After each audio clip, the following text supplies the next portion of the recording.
안녕하십니까. 효성병원 산부인과 권명입니다. 오늘은 임신 중 발생 가능한 고혈압의 분류 및 진단에 대해 알아보고 원인 및 증상, 치료에 대해 알아보도록 하겠습니다. 임신과 합병된 고혈압 질환은 임신 중 출혈, 감염성 질환과 함께 모성 사망 및 이한의 3대 주요 질환입니다.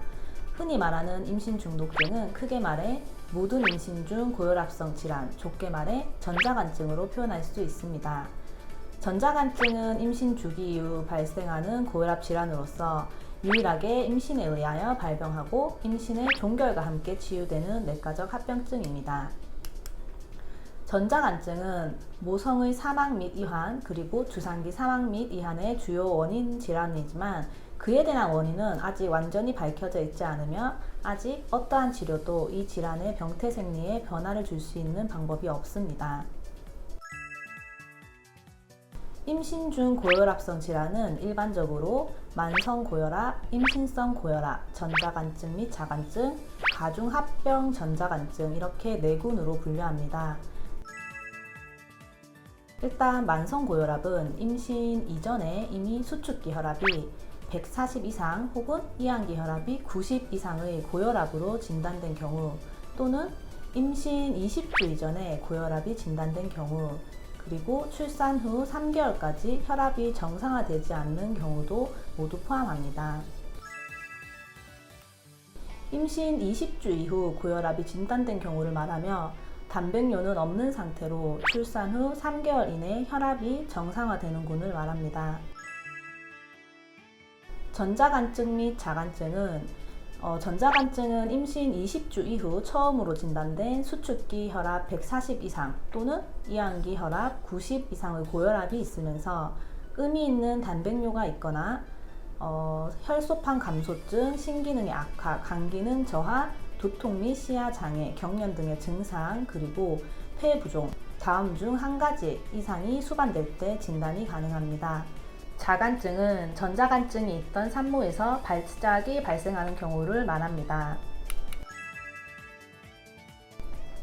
가중합병 전자간증은 임신 전 또는 임신 20주 이전에 고혈압이 이미 진단된 산모에서 기존에 없었던 의미 있는 단백뇨가 새롭게 발견되거나 고혈압 또는 단백뇨가 악화, 간 수치 악화, 혈소판 감소증, 신기능 악화 등이 동반될 때 의심해 볼 수 있겠습니다.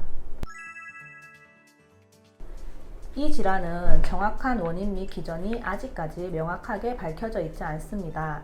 여러 가지 요인들을 생각해 볼 수 있는데 주로 면역학적 요인, 유전학적 요인, 트롬복산 프로스타사이클린 불균형, 산화 스트레스, 혈관 생성 인자의 불균형, 태반 형성 장애 등으로 나누어 볼 수 있겠습니다. 이 중 태반의 형성 장애는 정상적인 태반의 발달 과정에서 영양막 세포가 모체의 나선 동맥으로 침투하여 나선 동맥의 평활근 및 내피 세포가 영양막 세포로 대치되는 생리적 변환의 과정을 거칩니다. 그러나 전자간증에서는 영양막 세포의 침투가 불완전하게 되어서 탈락막 내의 혈관까지만 영양막 세포가 침투하게 됩니다. 이로 인해 자궁 태반 관류 저하가 발생하게 됩니다. 가장 중요한 건 혈압이 증가하는 증상입니다. 그중 합장기 혈압이 더욱 중요합니다. 질환이 진행될수록 다양한 증상이 나타나게 되는데 쉽게 생각했을 때 신기능이 이상이 생기면 부종이 심해지고 소변이 감소할 수 있겠습니다. 두통은 경증에서는 드문 편이나 중증에서는 비교적 자주 나타나게 됩니다. 심한 두통은 경련의 전조 증상일 수 있기 때문에 주의가 필요합니다. 상복부 통증은 중증에서 보이는 증상입니다. 대개는 간 조직의 허혈, 부종, 출혈이 원인이 됩니다. 시야장애는 중증에서 비교적 흔히 나타나며 심한 경우 일시적인 실명이 올 수 있습니다. 진단으로서는 사실 명확하게 나와 있는 건 없지만 혈압 측정이 가장 중요하게 됩니다. 그 외에 소변 검사, 혈액 검사 등이 필요하며 혈액 검사는 빈혈 및 혈소판 수치, 신장 및 간 기능 검사 등이 포함되게 됩니다. 궁극적인 치료의 목표는 산모와 태아에게 최소한의 손상을 주면서 임신을 종결시켜 태아가 출생 후 생존할 수 있도록 하며 산모의 건강이 완전히 회복될 수 있도록 하는 것입니다. 일반적으로 34주 이후에 발견되는 전자간증의 경우 분만을 하는 것이 원칙입니다. 그러나 34주 이전에는 태아의 조산에 대한 위험성과 고혈압 관련 질환의 진행으로 인한 태아와 산모의 위험성을 고려하여 결정하게 되며 질환이 많이 진행된 경우와 발작을 일으키는 경우에는 조산 여부와 무관하게 무조건 분만을 해야 합니다. 치료 약물은 증상을 치료하는 혈압약과 항경련제가 있겠습니다. 전자간증의 원인이 아직 확실하게 알려져 있지 않기 때문에 전자간증의 예방을 위해 시도하는 방법들은 일반적으로 병태 생리를 교정하는 방법들입니다. 사실 임상적으로 확실하게 효과가 있는 방법은 없습니다. 그러나 저용량 아스피린을 고위험군을 대상으로 투여한 경우 전자간증의 발생을 17% 정도 줄일 수 있으며 조산, 태아 혹은 신생아 사망, 저체중 출생아의 빈도를 의미 있게 감소시킬 수 있다고 한 논문을 바탕으로 저용량 아스피린을 복용해 볼 수 있겠습니다.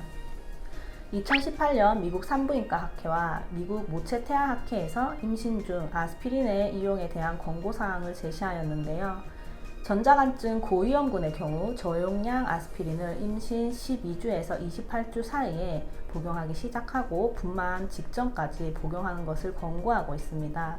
특히 16주 이전에 복용을 시작하는 것이 가장 좋습니다. 그 외에 중등도 위험인자를 2개 이상 가지고 있는 경우에도 고려해 볼 수 있겠습니다. 이렇게 오늘 임신성 고혈압 질환에 대해서 알아보았는데요. 일단 여기는 기본적인 내용이기에 꼭 주치의와 상담하여 내가 임신성 고혈압 질환의 가능성이 있는지, 그리고 예방을 위해서 무엇인가를 해야 하는지, 신경 써야 할 게 무엇인지 꼭 확인해 보고 진료를 받으셨으면 좋겠습니다. 감사합니다.